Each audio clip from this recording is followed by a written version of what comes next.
Hi, I'm Lieutenant Doug Nolte, and welcome to this edition of Behind the Badge, the behind-the-scenes look at what's going on with the Wichita Police Department.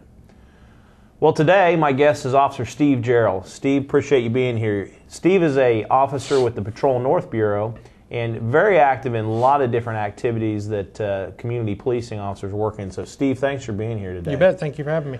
Well, just recently, you guys finished up and wrapped up the annual gang walk, and this is the 4th annual gang walk that we had, and really was a good event. Why don't you explain what the gang walk is all about and why it's so important for the police department to be involved in it now for 4 years and moving into a 5th? The Wichita Walk Against Gang Violence was started 4 years ago. It was started with some help from us, but also with a bunch of different community organizations who realized that gang violence is a problem in Wichita.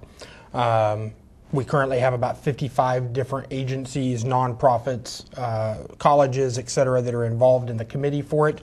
And they decide every year where they want to walk and how they want to do the presentations at the walk. But more importantly, a bunch of them bring out information for parents. Information on how to keep their kids busy, whether it's keeping them busy in the summer or keeping them busy during the school year or keeping them busy year-round, to try and give alternatives to their children turning to the gang lifestyle.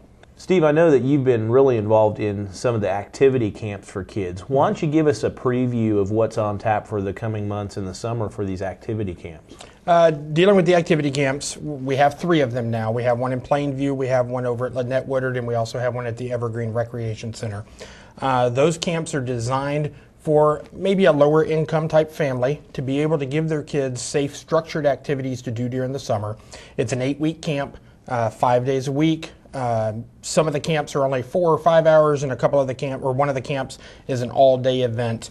But it's specifically designed to, like I said, give them structured activities for the summer, but also to try and introduce them to new opportunities that maybe they've never seen before. And it might open up their eyes to maybe something they want to do when they become an adult.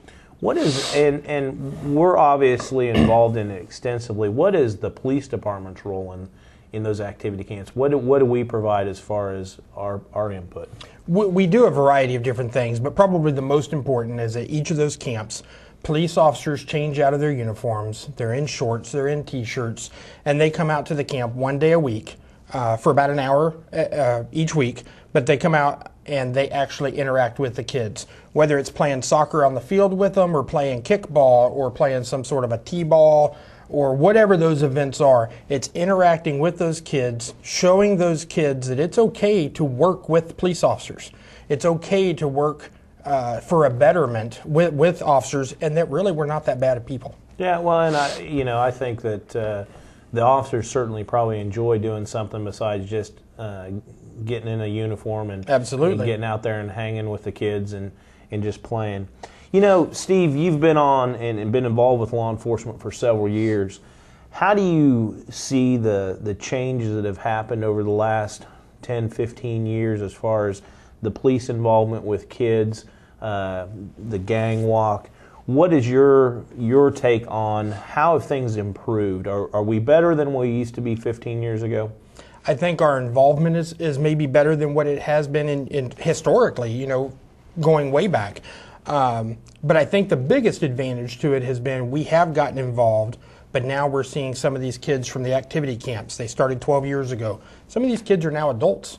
And some of these kids are now seeing officers that they used to play soccer with, and they're coming up and feel comfortable with those officers, and they're passing on crime prevention information.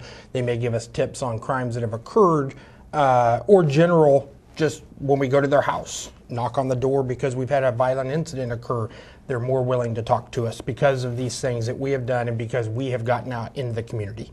And I think that's probably something that's important for our citizens to recognize, is that when we organize things like this, while there's the short-term benefit, we're also looking at a long-term relationship. And it really is pretty incredible when you've got maybe a kid that you've been working with that knows you, who several years later comes up to you and says, "Hey, Officer Jerrell, you might not remember me, but I remember when you were playing kickball with me." And that's got to make you feel pretty good. Absolutely. I just had it happen 2 weeks ago. Yeah. And so one of the things that I know that the chief has stressed that he wants all of us as officers to do is to be out there in those camps and those community situations, and so we appreciate what we're doing. Well, Steve, I'm noticing that you're kind of decked out in kind of a pretty special looking vest there, and it's got a lot of things on. It looks like your radio's on and a flashlight. And recently, the police department has transitioned from some of our traditional uniforms to some special. Why don't you tell our viewers a little bit about what you're wearing? Basically, what it is it's an exterior vest. A lot of citizens don't realize we've always worn the vest. It's just always been underneath our shirt. We've gone to the exterior. It is more visible, but more importantly, it gets all of these items off of our waist. Back injuries are huge within the police department. Sure. You know that. And a common reason of even medical type retirements. So we've gotten a lot of this weight off of our waist. We've put it up on our chest, and it's designed to be held on the shoulders, which is a better way to support that weight.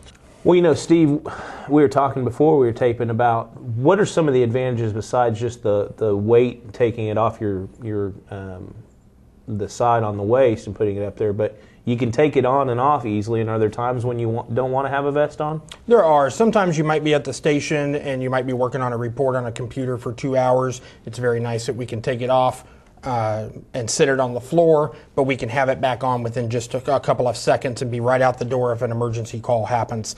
Another, though, is in the summertime. It's been really hot the last couple of summers. We've really sweltered. And the old way, we had no way to remove the vest and get cool underneath it.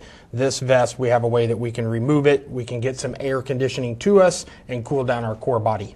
Well, I appreciate you sharing with us about that, because I'm sure that we've had a lot of people that may have seen officers wearing these vests.